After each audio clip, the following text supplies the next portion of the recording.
할렐루야. 이 오후에 또 말씀의 자리에 오신 여러분들을 주님의 이름으로 환영합니다. 우리 옆에 사람들과 이렇게 인사합시다. 잘 오셨습니다. 말씀으로 승리합시다 하면서 서로 두들겨주면서 혹시 졸린 분 있으면 깨워주시면 감사하겠습니다. 여러분, 오늘은 어린이 주일입니다. 그래서 원래대로라면 어린이들을 위한 말씀을 이렇게 준비를 해야 되는데, 지금 우리 대연의 모든 어린이들이 저 바깥에서 지금 광란의 시간을 보내고 있기 때문에 오늘은 그 자녀들을 키우는 부모님들을 대상으로 말씀을 준비했습니다. 오늘 설교 제목 한번 읽어볼까요?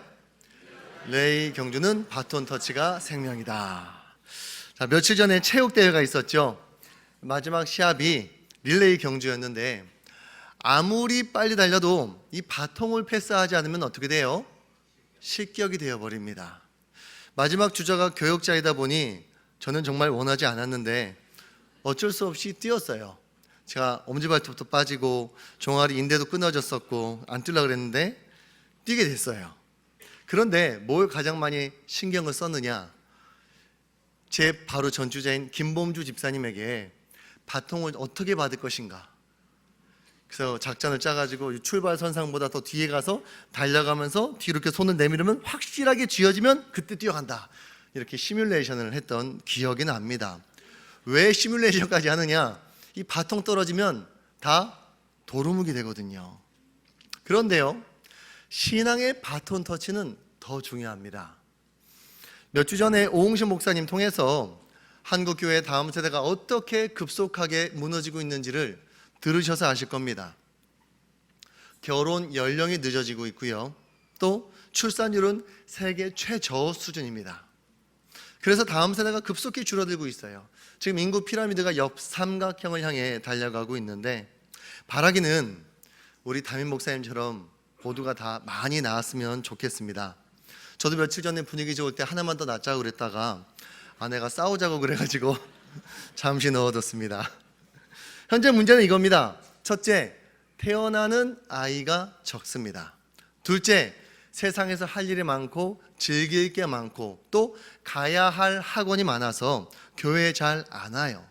그래서 교회가, 주일학교가 무너지고 있다는 거예요. 저희 교회는 역주행하고 있기 때문에 좀 성도님들이 잘 못 느끼실 수 있는데요, 지금 어느 정도냐면 장년이 400~500명인데 청년이 12명 나와요. 중등부, 고등부 합쳐서 막 20명.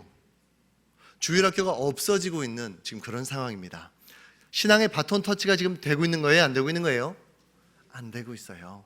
여기에 대해서 한국교회가 좀 심각하게 고민을 해봐야 되겠습니다.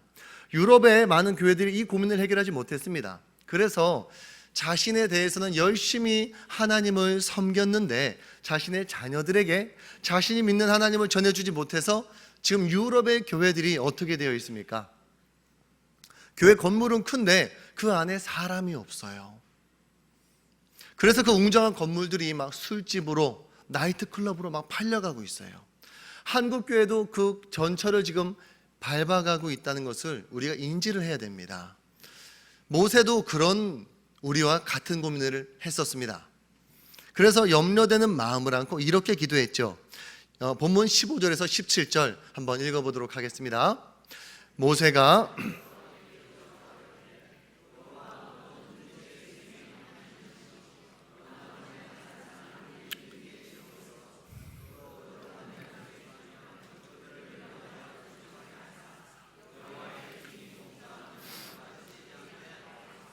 자, 그때 하나님께서는 이렇게 지침을 내려주셨어요. 18절에서 20절 있습니다. 여호와께서 모세에게 이르시되 눈의 아들 여호수아는 그 안에 영이 머무는 자니 너는 데려다가 그에게 안수하고 그를 제사장 엘르아살과 온 회중 앞에 세우고 그들의 목전에서 그에게 위탁하여 내 존귀를 그에게 돌려 이스라엘 자손의 온 회중을 그에게 복종하게 하라. 그렇습니다. 모세의 뒤를 이을 사람이 준비가 되어 있었어요. 바로 여호수아입니다. 그런데요, 여호수아라고 하는 인물은 우리 애들 말로 갑툭튀가 아닙니다. 모르시는군요. 갑자기 툭 튀어나오지 않았다는 거예요. 갑툭튀가 아니에요. 이 사람은 구원의 역사를 목격한 인물이고요, 언약의 현장에 있었던 사람이에요. 이스라엘이 애굽에서 탈출하고 시내산에서 하나님과 언약을 맺었던 장면 기억하시죠? 어디에 있죠? 그 이야기가 출애굽기 19장. 말씀을 안 하시면 제가 할게요. 5절 6절. 자, 한번 같이 읽어보도록 하겠습니다. 시작. 세계가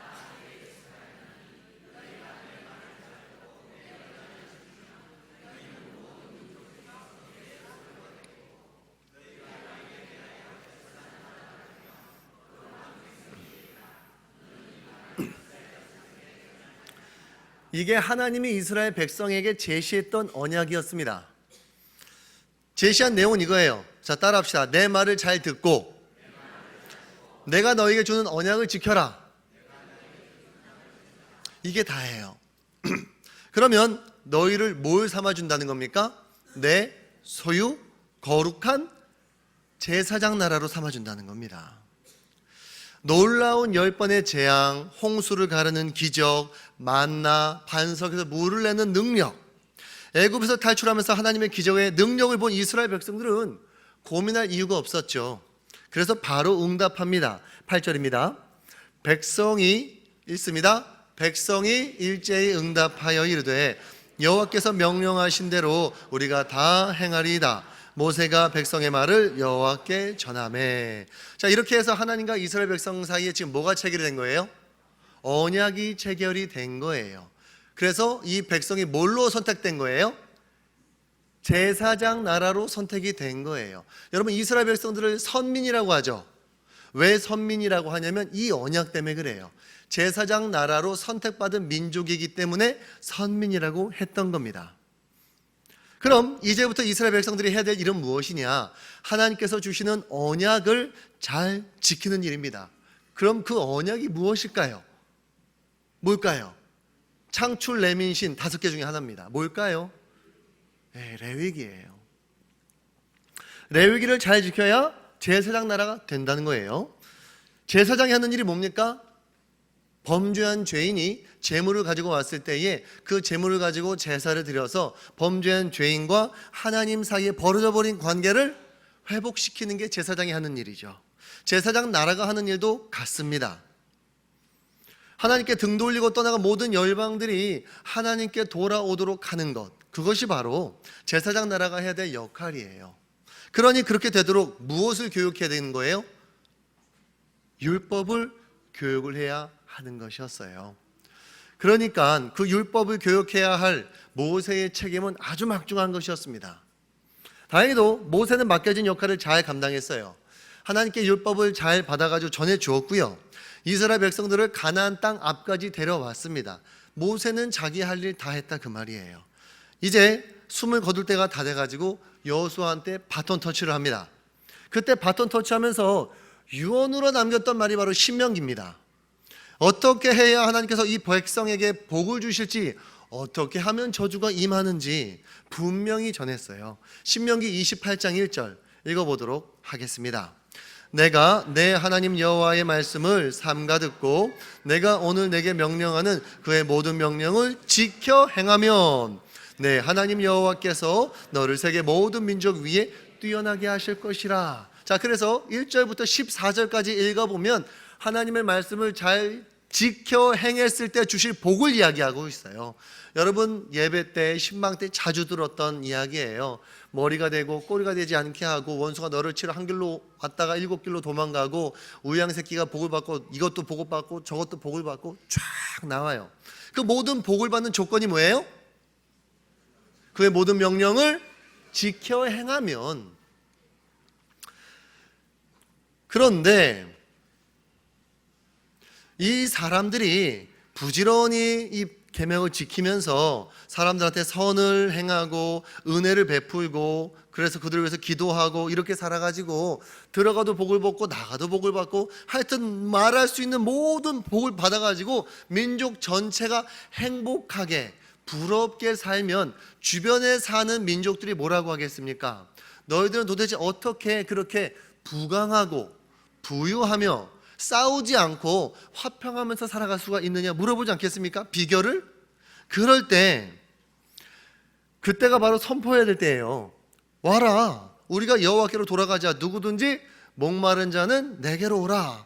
하나님께로 같이 함께 돌아가면 된다 하면서 하나님을 딱 소개해 주면 되는 거거든요. 그게 바로 제사장 나라의 역할인 거예요.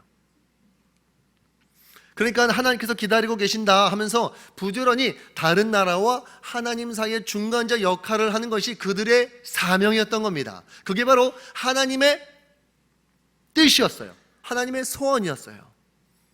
그렇게 하려면 뭘 잘 알아야 되는 거예요? 먼저 복을 받기 위해서 이 백성은 뭘 잘 알아야 돼요? 율법을 잘 알아야 했던 겁니다. 그럼 율법을 안 지키면 어떻게 될까요? 15절이에요. 한번 읽어보도록 하겠습니다.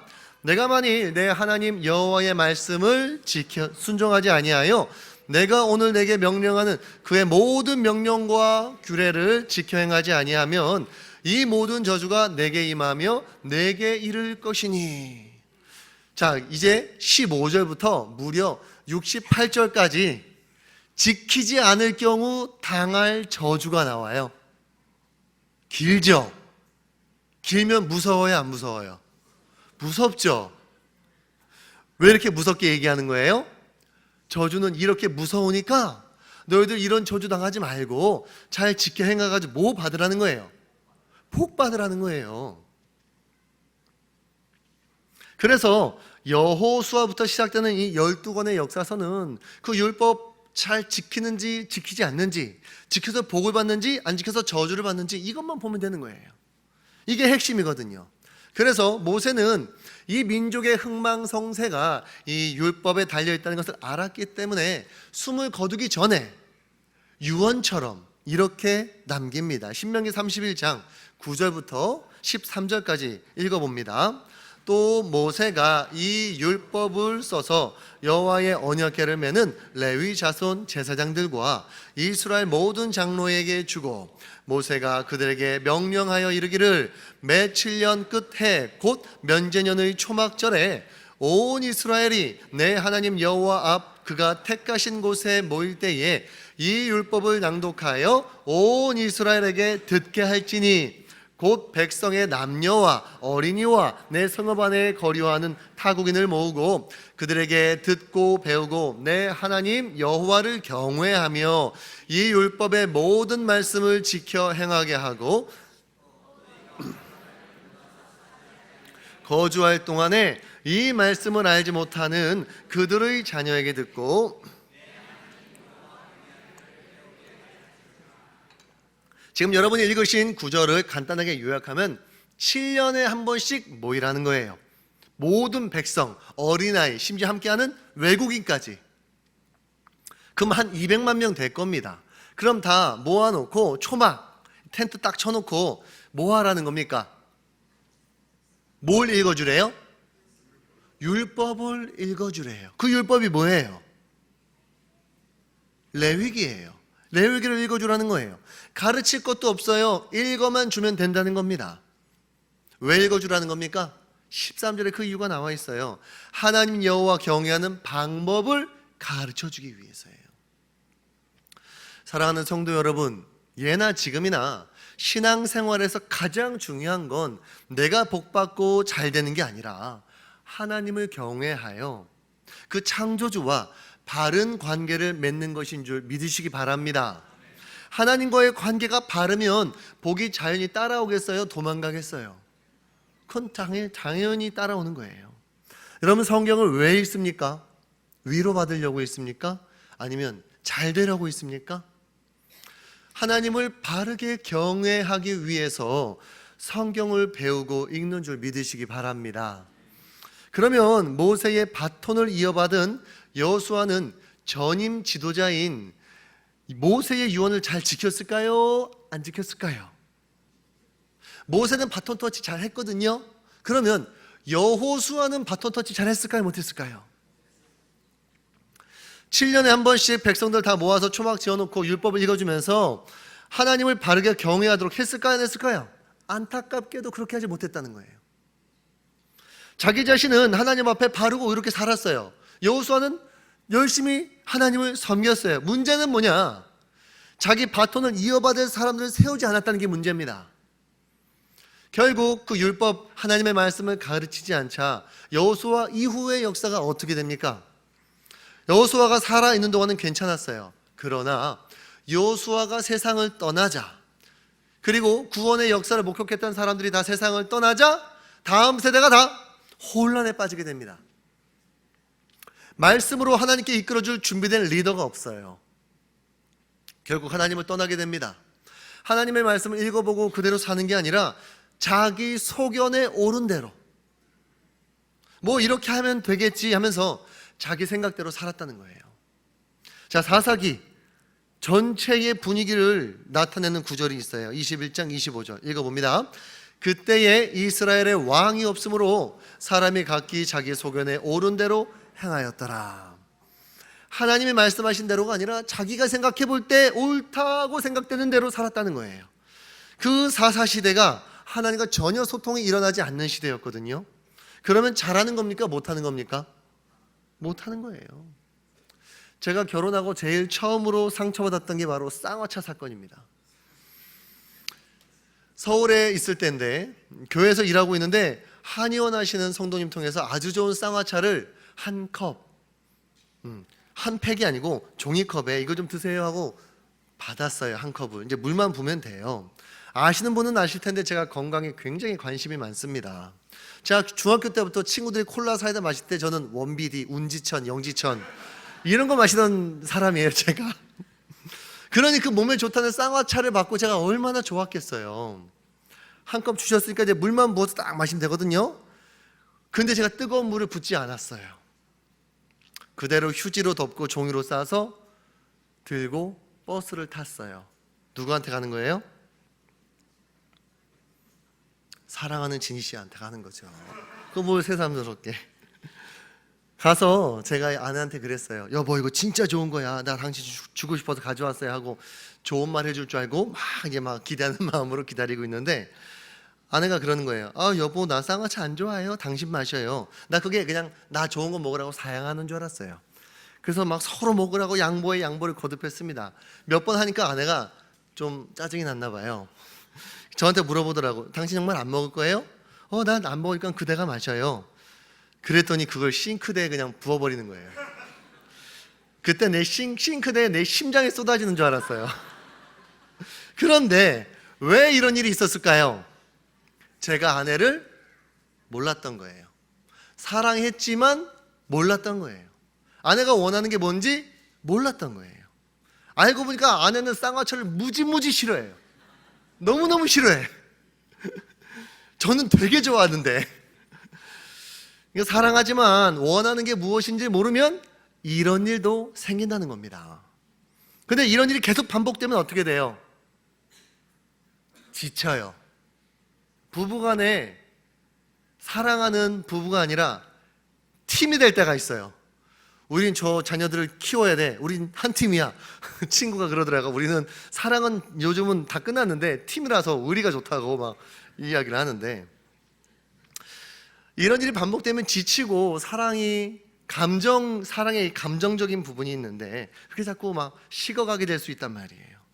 그래서 사랑이 깊어지려면 사랑한 기간만큼 서로를 좀 더 예전보다는 잘 알아야 돼요. 거기 혹시 부부 앉아 계시면 한번 쳐다보지 마세요. 잘 알아가시기 바랍니다. 여러분, 가정의 달인데 부부 사이에 얼마나 서로를 잘 알고 계십니까? 내 아내는 이럴 때 좋아한다. 내 남편은 이렇게 해줄 때 좋아한다. 알면 그걸 해주시면 그게 사랑이에요. 내가 볼 때 사랑은 이거라고 생각해. 그거 말고 상대방이 사랑이라고 느끼는 걸 해주는 게 사랑이라는 거예요. 그런데 하나님 사랑하는 것도 똑같습니다. 하나님께서 네가 나를 사랑한다면 이렇게 해주길 바란다 하고 성경에 다 써주셨어요. 근데 하나님이 뭘 원하고 뭘 기뻐하시는지 성경을 읽으면 알 수 있거든요. 그리고 깨달아야 실천을 할 수 있어요. 그런데 성경을 안 읽거나 읽어도 자기 욕심으로 읽어서 깨닫지 못하면 어떻게 됩니까? 이렇게 됩니다. 사사시대에 그런 풍경이 하나 있어요. 입다라는 사사. 자, 이 입다라는 사사가 전쟁을 나가면서 하나님한테 이렇게 서원을 했어요. 한번 11장 30절 31절 읽어봅니다.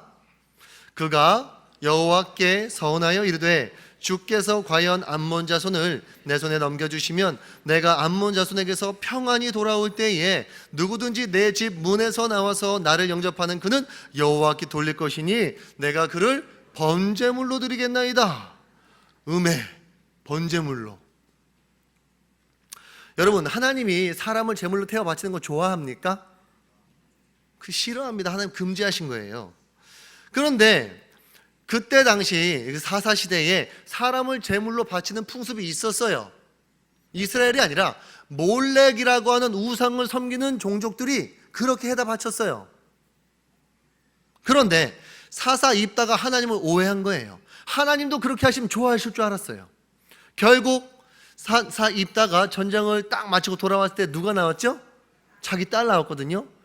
그래서 안타까워하면서 자기 딸을 제물로 바쳤습니다. 자, 39절 읽어봅니다. 2달 만에 그의 아버지에게로 돌아온지라. 읽습니다. 그는 자기가 서원한 대로 딸에게 행하니 딸이 남자를 알지 못하였더라.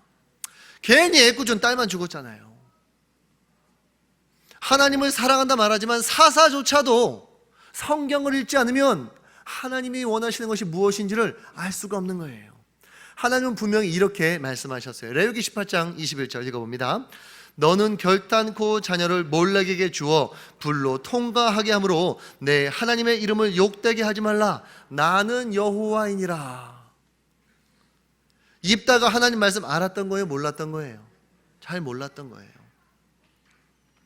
하나님을 사랑한다 말하지만 하나님이 원하시는 것이 무엇인지 모른다면 하나님과의 사랑이 깊어질 수 있을까요? 어려울 거예요. 여러분, 하나님 사랑하시지요? 여러분, 하나님을 어떻게 사랑하십니까? 여러분이 하나님을 사랑하시는 방법은 뭐예요? 예수님께서는 하나님을 사랑하는 것이 무엇인지, 어떤 행동인지 분명한 지침을 주셨어요. 요한복음 14장 21절 읽어보겠습니다. 나의 계명을 지키는 자라야 나를 사랑하는 자니 나를 사랑하는 자는 내 아버지께 사랑을 받을 것이요 나도 그를 사랑하여 그에게 나를 나타내리라. 이게 예수님께서 하신 말씀이에요. 어떻게 하는 게 나를 사랑하는 거래요? 계명을 지키는 게, 그 계명이 뭐예요? 그게 율법이에요. 그게 레위기예요, 레위기.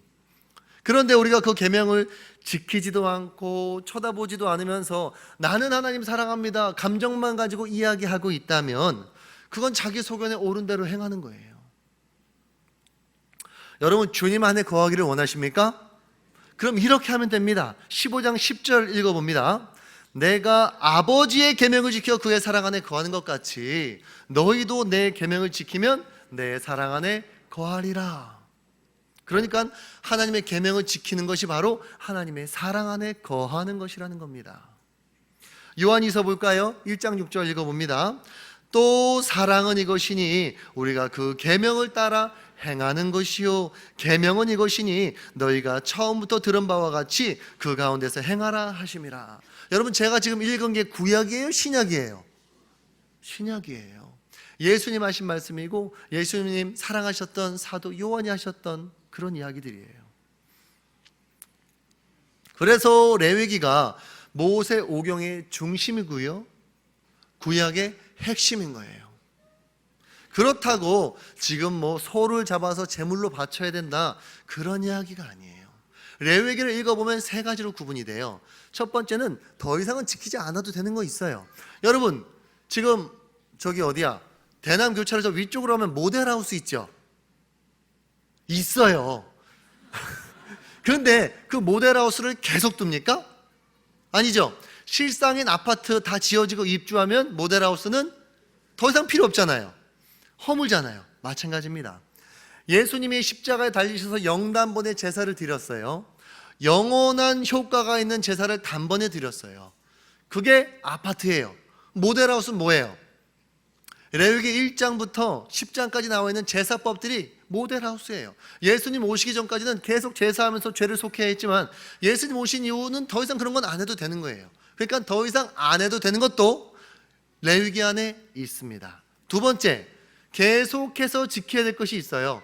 예를 들면 내 이웃을 사랑하라. 이제 안 해도 됩니까? 안 할 거예요? 여전히 지켜야 되죠. 내 부모를 공경하라. 더 이상 안 해도 됩니까? 잘 생각하세요. 다음 주 어버이 주일이에요. 애들이 어떻게 나올지 몰라요. 계속 지켜야 될 거예요. 그러니까 여전히 지켜야 될 것들도 율법 안에 있는 거예요.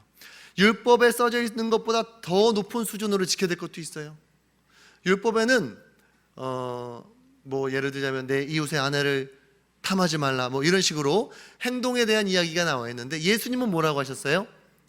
마음에 음욕을 품는 것만으로도 이미 그 죄를 범한 것이라고 했어요. 수준이 더 높아진 거예요. 문제는 이러한 하나님의 말씀을 잘 배워야 하는데 여호수아 이후로 바톤 터치가 끊어졌다는 거예요. 그래서 여호수아 이후 이스라엘 역사를 읽어보면요, 계속해서 잘못되어져 갑니다. 하나님과 소통이 안 돼요. 여러분, 솔로몬을 생각해 보십시오.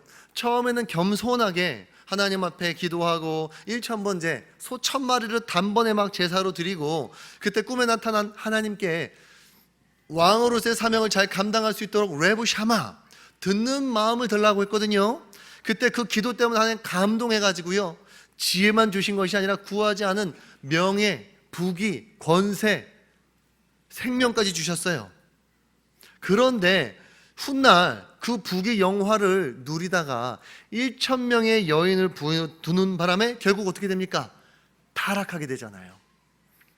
성전 하나 지었는데 왕궁은 자기 거 하나, 왕비 거 하나 2개 짓고, 그 다음 밤마다 와서 쫄라대는 여인들을 위해서 우상 섬기는 산당을 얼마나 많이 지어줬습니까? 누가? 솔로몬이요. 그래서 하나님이 솔로몬으로 인해 가슴 아파하면서 나라를 북이스라엘과 남유다로 쪼개었던 거 아닙니까? 그런데 그때 여로보암이라는 사람이 북이스라엘의 왕이 되었는데, 왕이 되자마자 제일 먼저 한 게 뭐예요? 단과 베델에 금송아지 우상을 섬기는 신전을 세웠어요. 그래서 북이스라엘 백성들이 남쪽에 못 내려가게 하는 바람에 북이스라엘은 그때 하나님을 떠나서 돌아오지 않습니다. 멸망할 때까지. 그래서 하나님께서 엘리야, 엘리사, 호세야, 아모스 이런 선지자들을 보내서 막 협박도 하고 돌아오라고 회유도 하고 깨우쳐보고 전쟁도 일으키고 가뭄도 주고, 그런데도 안 돌아와요, 이 백성들이. 아수르의 성읍 니느웨는 요나 같은 불성실한 예언자가 가가지고 개떡같이 전했는데도 찰떡같이 알아듣고 회개했거든요. 그런데 북이스라엘은 성실하고 실력 있는 엘리야, 엘리사 이런 예언자들이 와가지고 있는 힘을 다해서 막 하나님의 마음을 전했는데도 안 돌아온 거예요.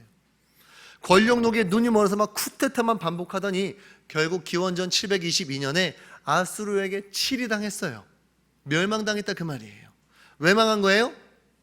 성경 안 읽은 것, 거기에서 멸망이 시작된 거예요. 여러분, 우리 인생도요, 우리의 자녀들도요, 성경 안 읽어서 멸망할 수 있어요. 완전히 망할 수 있어요. 세상적으로 막 잘 나가고 BMW, 벤츠, 아우디 끌고 다니는데 그런 비싼 스포츠카 타고 지옥 불구덩이로 달려 들어갈 수 있다고요. 그렇다고 성경이 아무리 읽어도 이해할 수 없는 이야기냐? 그렇지도 않습니다. 북이스라엘 망하고 남유다만 남아있을 때 요시아라는 왕이 8살 때 왕이 되었거든요. 그리고 18년이 지나서 26살 됐을 때 자기 할아버지 므낫세 때부터 75년 동안 방치되었던 성전을 청소를 하게 돼요. 근데 청소하다가 성경이 발견이 됩니다. 이게 바로 요시아의 인생을 바꾸어 놓은, 이른바, 따라합시다, 성경 발견 사건. 네, 성경을 발견했어요. 열왕기하 22장 8절 읽어봅니다.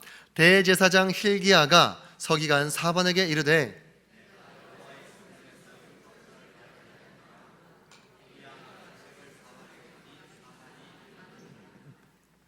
지금 대제사장도요, 서기관도요, 이 율법책을 태어나서 처음 봤어요.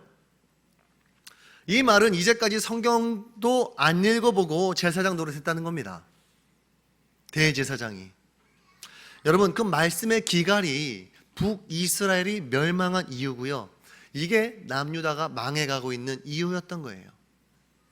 하나님과 이스라엘이 애굽에서 탈출해서 시내산 밑에서 약혼식하면서 하나님은 이스라엘의 하나님이 되고 이스라엘은 하나님의 백성이 되기로 약속을 했었는데 그때 조건이 뭐였어요? 하나였잖아요. 따라합시다. 너희가 내 말을 잘 듣고 내 언약을 지키면. 이 하나님 말씀 잘 듣고 하나님 언약 잘 지키기로 했잖아요. 그리고 주신 책이 율법인데 여호수아가 그 자신이 받은 바톤을 다음 세대에게 넘겨주지 않으니까 결국 그 믿음의 명맥이 끊겨가지고 말도 안 되는 우상들이 난잡하게 들어온 거 아닙니까? 사랑하는 성도 여러분, 이 나른한 오후에 예배 자리에 앉아 있다는 건 적어도 여러분에게 하나님을 향한 열정이 있다는 거예요. 그러나 여러분의 후손도 당연히 그렇게 되리라, 그 보장이 없다는 것, 그게 문제입니다. 여러분도 부단히 성경 말씀으로 자녀들을 양육하지 않는다면 여러분은 천국 백성인데요, 자녀들은 지옥의 앞잡이 노릇할 수 있습니다. 여러분, 히스기야와 그 아들 므낫세를 생각을 해보세요. 아빠 히스기야는 종교개혁자인데 그 아들 므낫세는 온갖 우상을 다 수입해오는 지옥의 앞잡이입니다. 이 므낫세 때문에 남유다가 멸망될 것이 결정돼요. 나중에 여호시아가 그렇게 열심히 종교개혁하는데도요, 하나님께서 화가 안 풀려가지고 남유다 멸망하기로 하는 것을 돌이키질 않습니다. 끔찍한 이야기예요. 바라기는 믿음과 신앙이, 여러분의 그 믿음과 신앙이, 그리고 성경 말씀이 자녀들에게도 이어질 수 있기를 주님의 이름으로 축복합니다. 축복한 김에 에어컨 좀 켜주세요. 하나님의 심정이 이입되는지 난 막 땀이 나요 지금. 이거 봐, 안 켰잖아. 앞에 좀 켜주세요. 자, 요시아가요 발견한 성경을 읽어봅니다. 그리고 어떻게 반응을 합니까? 22장 10절 11절 있습니다. 또 서기관 사반이 왕에게 말하여 이르되 제사장 힐기야가 내게 책을 주더이다 하고 사반이 왕의 앞에서 읽음에 왕이 율법책의 말을 듣자 곧 어떻게 했대요? 그의 옷을 찢으니라. 여러분, 율법책을 읽어주기만 했는데 옷을 찢었대요. 그거 알아들었다는 거예요? 못 알아들었다는 거예요? 지금 요시아가 몇 살? 26살이에요 26살인데 율법책을 읽어주기만 해도 다 알아들을 수 있다는 말은 레위기가 어렵다는 거예요? 쉽다는 거예요? 쉬워요. 재미없을 뿐이지. 근데 읽어보니까요, 요시아가 자기가 지금 태어나서 이 내용 처음 들어봤는데 읽어보니까 자기 조상들이, 자기 아버지, 자기 할아버지, 자기 조상들이 이 책에서 하지 말라는 것만 아주 골라서 한 거예요. 그래가지고 그 바람에 아까 28장 15절 읽었죠? 그 이하의 내용에 기록되어 있었던 것처럼, 약속되었던 것처럼 여러 가지 환란이 임하게 되었던 것을 깨닫게 된 겁니다. 이때 요시아의 나이가 26살이에요 어렵지 않아요. 근데 우리는 레위기 어렵다고 안 읽어요. 솔직히 합시다. 어려운 게 아니고 재미가 없습니다. 재미가 없어서 안 읽으니까 몰라요. 모르니까 레위기는 어려운 책이야 라고 생각을 하는 거예요. 읽어보면 어렵지 않아요. 해라, 하지 말라, 이게 뭐가 어렵습니까? 자, 열왕기하 22장 13절 읽어보겠습니다. 너희는 가서 나와 백성과 온 유다를 위하여 이 발견한 책의 말씀에 대하여 여호와께 물으라. 우리 조상들이 이 책의 말씀을 듣지 아니하며 이 책에 우리를 위하여 기록된 모든 것을 행하지 아니하였으므로 여호와께서 우리에게 내리신 진노가 크도다. 그래서 요시아가 성경에 기록된 대로 나라 전체를 완전히 송두리째 바꾸는 종교 개혁을 일으킵니다. 그러나 이미 남유다의 국운이 기울어졌어요. 요시아의 할아버지 므낫세 때문에 하나님이 진노하실 대로 진노하셨어요. 결국 남유다는 멸망길로 갑니다. 에스겔서 한번 봅시다. 이때 분위기가 어땠는지. 에스겔서 9장 4절 읽어봅니다. 여호와께서 이르시되 너는 예루살렘 성읍 중에 순행하여 그 가운데에서 행하는 모든 가증한 일로 말미암아 탄식하며 우는 자의 이마에 표를 그리라 하시고. 자, 표를 그리래요. 어떤 사람한테 표를 그려주느냐? 아이고, 우리가 하나님의 백성들인데 어떻게 이런 죄악을 범할 수가 있습니까? 하면서 안타까워하는 사람들 이마에 인을 쳐주라는 거예요. 요한계시록에 나온 거랑 같은 내용이죠. 자, 그런 사람들한테 인을 치고, 이 인 친 사람은 그럼 멸망당할 사람이겠어요? 구원받을 사람이겠어요? 예, 구원받을 사람. 나머지는 이제 얄짤없어요. 5절 6절 읽어봅니다. 시작. 그들에 대하여 내 귀에 이르시되 너희는 그를 따라 성읍 중에 다니며 불쌍히 여기지 말고 긍휼을 베풀지 말고 쳐서 늙은 자와 젊은 자와 처녀와 어린이와 여자를 다 죽이되 이마에 표 있는 자에게는 가까이 하지 말라. 내 성소에서 시작할지니라 하시매 그들이 성전 앞에 있는 늙은 자들로부터 시작하더라. 늙은 자부터 어린이까지 다 하라는 거예요. 어디서부터? 성전에서부터. 누구부터? 오래 산 사람이 죄도 더 많이 졌겠죠. 얼마나 무서운 이야기예요. 여러분, 이렇게 무서운 이야기 읽어보셨어요? 이때 하나님이 얼마나 화가 났냐면요, 스바냐서 한번 봅시다. 1장. 생각 같아서는 1장을 다 읽어보면 좋겠는데 2절 3절만 읽어봅니다. 여호와께서 이르시되 내가 땅 위에서 모든 것을 어떻게 하리라? 진멸하리라. 내가 사람과 짐승을, 공중의 새와 바다의 고기와 거치게 하는 것과 악인들을 아울러, 내가 사람을 땅 위에서, 누가 한 말이에요? 여호와의 말이니라. 1장 쭉 읽어보면 진멸하고 멸절하겠다라는 말씀이 계속 나와요. 그러니까 하나님의 이때 감정, 남유다 멸망 직전의 감정이 어떠신 거예요 지금? 어떤 거예요? 지금 화가 날 대로 나신 거예요. 지금 하나님의 감정이 막 분노가 폭발을 해가지고 전부 막 멸절시키고 진멸시키고 모든 고민을 막 놀랍게 멸절시키겠다 막 이렇게 이야기를 하고 계신데, 우리가 그런 하나님의 감정과 말씀에는 관심도 없이 눈 감고 있어도 될까요? 우리가 이렇게 두렵고 떨리는 진노의 말씀 외면해도 되겠습니까? 하나님이 우리 인류를 구원해가는 그 구속의 역사에 이렇게 아파하시는 하나님의 심정이 있었다는 것을 알아야 돼요. 십자가만 보면 안 되고 그 십자가 이전에 이런 과정이 있었다는 것을 알아야 하나님의 마음을 헤아릴 수 있는 줄 믿으시기 바랍니다. 그래야 십자가의 참된 의미와 가치를 알 수 있는 거예요. 자녀가 부모의 심정을 헤아릴 때 뭐라 그래요? 어이구 이 녀석 뭐 들었구나? 철 들었구나. 마찬가지입니다. 성도가 우리 아버지 되시는 하나님의 심정을 헤아릴 때 신앙의 철이 드는 것임을 믿으시기 바랍니다. 저랑 같이 지금 함께 성경 공부하신 분들이 한 80명 정도 되는데 그분들의 공통된 고백이 뭔지 아세요? 하나님의 심정을 알게 되니까 자기가 기도하는 내용이 바뀌었대요. 자기가 예전에는 어떻게 기도했느냐? 하나님 이거 주세요, 저거 되게 해주세요, 이거 필요해요, 좀 이것 좀 해결해 주세요. 맨날 이런 기도만 했었대요. 그런데 하나님의 심정을 아니까 기도가 바뀌었어요. 어떻게 바뀌었냐? 하나님 나 좀 바르게 살게 해주세요. 말씀대로 살게 해주세요. 하나님의 뜻을 깨닫게 해주세요. 순종하는 나를 통해 하나님의 뜻이 이 땅에서 이루어지게 해주세요. 이렇게 바뀌었다는 거예요. 여러분, 기도가 전자와 후자 수준 차이가 나요 안 나요? 나요. 우리가 지금 이럴 때가 아닙니다. 자, 옆에 사람들 좀 주물러 주면서 형제요 잘 때가 아닙니다. 하나님 좀 화가 많이 나 있습니다 하면서 좀 깨워주세요. 주물러 주시고, 자 기지개도 하시고. 자, 지금 이럴 때가 아닙니다, 여러분. 의식을 거의 다 끝났어요. 여러분, 기도가 바뀌었다는 건 생각이 바뀌었다는 거예요. 생각이 바뀌면 행동으로 나오게 되어 있어요. 저는 지금 대연 성경 강좌 다음 기수를 두고 계속 기도하고 있습니다. 하나님, 이곳에 이 성전에 하나님의 심정에 공감할 수 있는 성도들이 더 많아지게 해주세요. 하나님, 저도 말씀의 통로 중 하나로 좀 사용 좀 해주세요. 창세기부터 요한계시록까지 모두 배우시는 분들이 대연교회 좀 귀한 일꾼으로 좀 세워지게 해주세요. 기도하고 있어요. 특별히 우리 교회가 이 지역에서, 대연동에서, 남구에서, 부산에서 성경 열심히 가르치는 교회로 소문 좀 나게 해주세요. 이단이 틈탈 엄두가 안 나는 교회 되게 해주세요. 제가 그렇게 기도하고 있어요.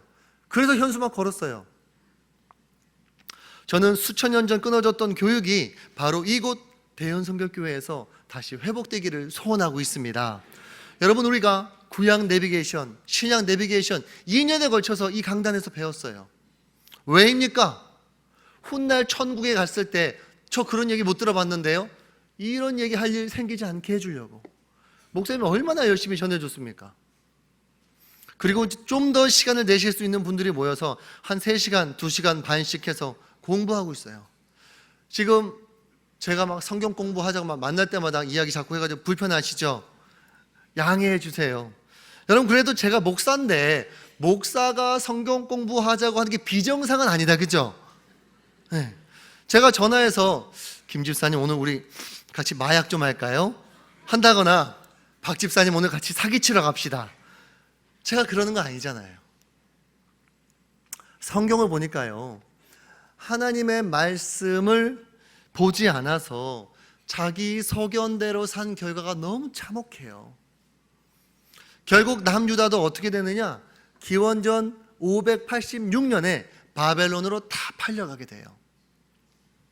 망해서 바벨론의 포로로 잡혀가게 되는데, 거기서 포로 생활 70년 하면서 특별 과외를 받고 뭘 배우느냐? 따라합시다. 우상은 아무것도 아니다. 성경을 읽는 게 그렇게 중요하다.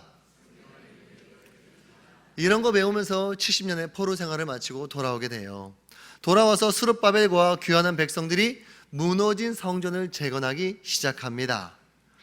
그리고 80년 정도 지나서 에스라와 느헤미야가 또 와가지고 그 사이에 불타 있었던 성벽을 다시 재건하고 백성들 모아놓고 성경 읽어줘요. 이게 여호수아 이후로 처음 읽어주는 거예요.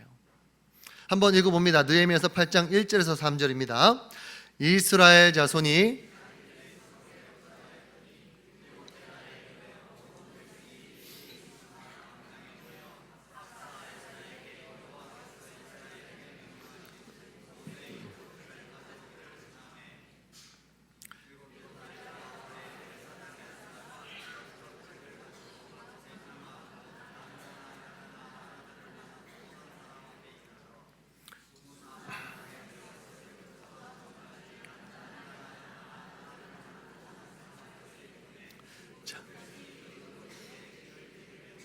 자, 뭐에 귀를 기울였대요?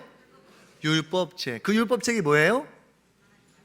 레위기. 이 레위기예요. 자, 그러면 놀라운 건 이게 바로 여호수아 이후로 처음으로 백성들이 초막절을 지키면서 성경을 읽은 거예요. 우리 아까 읽었죠? 신명기 30장 9절에서 13절. 정기 면제년 초막절에 7년 한 번씩 모여서 뭐하라고 그랬었어요?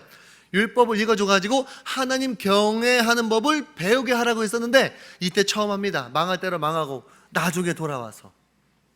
자, 8장 17절 읽어봅니다. 시작. 사로잡혔다가 돌아온 회중이 다 초막을 짓고 그 안에서 거하니 눈의 아들 여호수아 때로부터 그 날까지 이스라엘 자손이 이같이 행한 일이 없었으므로 이에 크게 기뻐하며. 자, 그러면 이제 율법 하나님의 말씀을 읽었으면 이제 하나님 경외하면서 살아야 될 거 아닙니까? 그런데요, 느헤미야라고 하는 이 걸출한 리더가 세상을 떠나고 이끌어줄 사람 없으니까 다시 하나님 말씀도 안 읽고 멀어져 갑니다. 성경만 읽어도 그렇게 안 살 텐데 성경을 안 읽어도 깨닫지 못하니까 하나님과의 관계가 좁혀지지가 않는 거예요. 그래서 이 백성들에게 지치신 하나님께서 이런 말씀을 하셔요. 야, 정말 내가 너희를 사랑한 것만은 사실이다.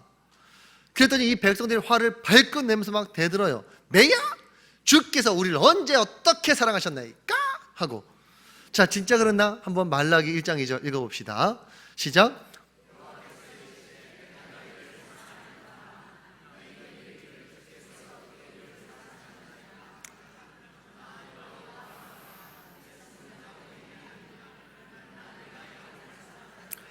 야, 여러분, 이때 하나님이 심정이 얼마나 기가 막혔겠어요.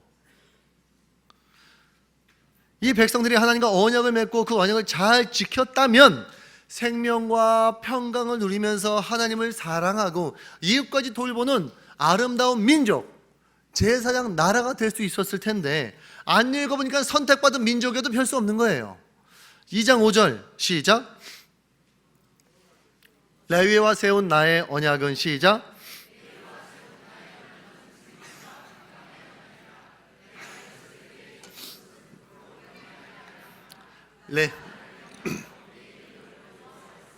자, 레위와 세운 나의 언약. 이게 언약이 뭐예요? 이제 뭔지 아시겠죠? 원래 레위기의 그 율법을 왜 줬다는 거예요? 생명과 평강의 언약으로 줬다는 거예요. 그런데 말도 안 통하고 천년을 기다려도 그 말씀으로 돌아가질 않아요. 아무리 해도 안 돼요. 그래서 마지막으로 한마디 하십니다. 4장 4절 5절입니다. 읽습니다. 너희는 내가 호렙에서 온 이스라엘을 위하여 내 종 모세에게 명령한 법 곧 율례와 법도를 기억하라. 보라, 여호와의 크고 두려운 날이 이르기 전에 내가 선지자 엘리야를 너희에게 보내리니. 이 엘리야가 여러분 잘 아시는 세례 요한이죠. 6절입니다. 그가 아버지의 마음을 자녀에게로 돌이키게 하고 자녀들의 마음을 그들의 아버지에게로 돌이키게 하리라. 돌이키지 아니하면 두렵건대 내가 와서 저주로 그 땅을 칠까 하노라 하시니라 하시면서 화가 잔뜩 나신 채로 구약의 문을 쾅 닫고 나가버리셨어요. 그런데 나가서 훅 가버리신 게 아니라 그래도 그 백성, 사랑하는 백성들에 대한 미련이 남아있어가지고 멀리 가지 못하고 문 앞에서 기다리신 거예요. 그러면 하나님이 이렇게 진노하면서 나가셨으면 이스라엘이 좀 용서를 구하면서 얼른 쫓아나와야 될 거 아닙니까? 안 나와요. 아무리 기다려도 이 백성들이 안 나와요. 그래가지고 어쩔 수 없이 기다리다 다시 문 열고 들어오셨는데 그분이 예수님이에요. 이스라엘이 성경을 읽지 않아서 제사장 역할 제대로 못하는 바람에 하나님의 구원의 역사가 이렇게 진행이 된 겁니다. 그래서 이제는 그 제사장 역할을 예수님을 구주로 믿고 받아들인 우리가 맡게 된 겁니다. 자, 베드로전서 2장 5절 읽어봅니다. 너희도 산돌같이 신령한 집으로 세워지고 예수 그리스도로 말미암아 하나님이 기쁘게 받으실 신령한 제사를 드릴 거룩한 제사장이 될지니라. 출애굽기에서 하나님이 이스라엘 백성한테 처음에 했던 약속이 뭐였어요? 다시 한번 읽어봅니다. 출애굽기 시작. 세계가 다 내게 속하였나니 너희가 내 말을 잘 듣고 내 언약을 지키면 너희는 모든 민족 중에서 내 소유가 되겠고 너희가 내게 대하여 제사장 나라가 되며 거룩한 백성이 되리라. 너는 이 말을 이스라엘 자손에게 전할지니라. 근데 이제 그 약속을 이제 누구에게 해주신 거예요? 우리 기독교인들에게 해주셨다는 겁니다. 우리한테 공이 넘어왔어요. 그래서 9절 읽어봅니다. 시작.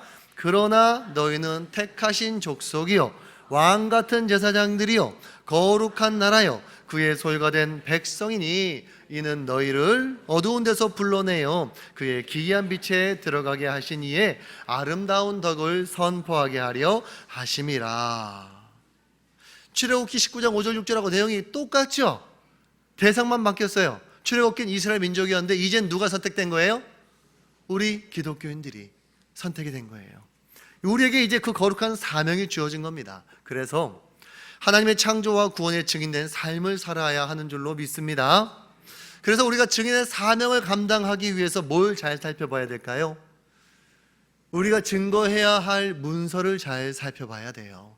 그게 바로 성경이에요. 오늘 함께 나눈 이 짧은 이야기가 대연 성경 강좌에서 배우는 내용의 뚜껑입니다. 뚜껑. 시간이 짧아서 더 나누지 못하는 게 참 아쉬운데 그래도 하나님의 심정이 어느 정도는 전해졌으리라 믿습니다. 오늘이 어린이 주일이에요.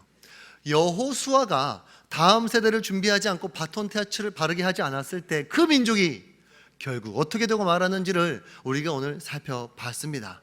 다음 세대를 준비한다는 게 결국 뭡니까? 내가 믿는 하나님과 자녀 사이에 인격적인 관계를 맺어주는 것, 그게 다음 세대를 준비하는 것인 줄 믿으시기 바랍니다.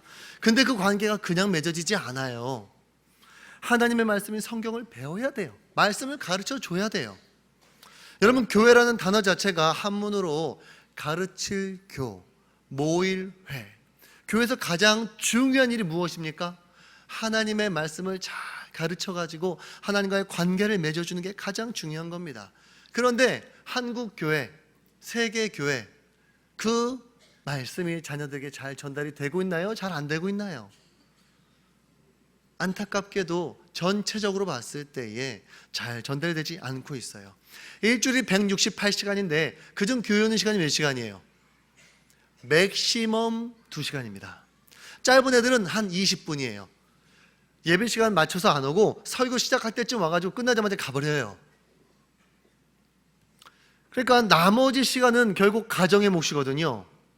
근데 부모님들도 그 신앙을 자녀들에게 전수해 주는 게 쉽지 않아요. 부모님들도 성경을 통전적으로 전체를 배우고 접할 기회가 많지 않으니까 자녀들을 가르치려고 하다 보니 어떻게 전해야 될지 참 막막함 경험할 때가 많은 거예요. 그래서 일주일에 한 번 교회 보내면 충분하겠지라고 생각하지만 절대로 충분하지 않다는 것이 불편한 현실인 것이죠. 여러분, 168 중에 2시간, 168시간 중에 2시간, 어떻게 그 정도면 되겠습니까? 여러분의 자녀 충분히 안전합니까? 신앙의 바톤 터치 자신 있으세요? 지금이야 우리 교회가 계속 성장해 갑니다만 이제 조금 있으면 인구 절벽을 만나게 될 거예요. 몇 년 안 남았어요. 그러면 그때도 이 성장세가 유지될 수 있을까요? 그렇기 때문에 여러분들이 열심히 신앙생활하는 거 굉장히 중요해요. 그런데 여러분들의 하나님이 여러분 자녀의 하나님이 되도록 하는 건 더 중요합니다.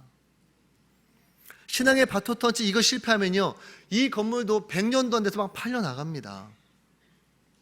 지금 유럽이 그렇게 된 거 보잖아요. 교회에서 다음 세대를 위해서 여러 가지로 준비하고 있습니다. 성경 공부에 여러 가지 과정들이 있고 1:1 제자 양육도 있고, 지금 1:1 제자 양육하면서 간증하시는 분들 굉장히 많습니다. 우리 전미석 전도사님이 딱 전화하시면 스팸 등록하지 마시고 딱 받아가지고 딱 하자고 하면 네 하고 순종하세요. 어차피 순종할 때까지 계속 전화 올 거예요. 그리고 대현 성경 강좌도 그 중에 하나인데, 청년 이하는 청년부터 아래로 다 회비도 절반으로 인하했어요. 또 개근하면 전액 다 돌려줍니다.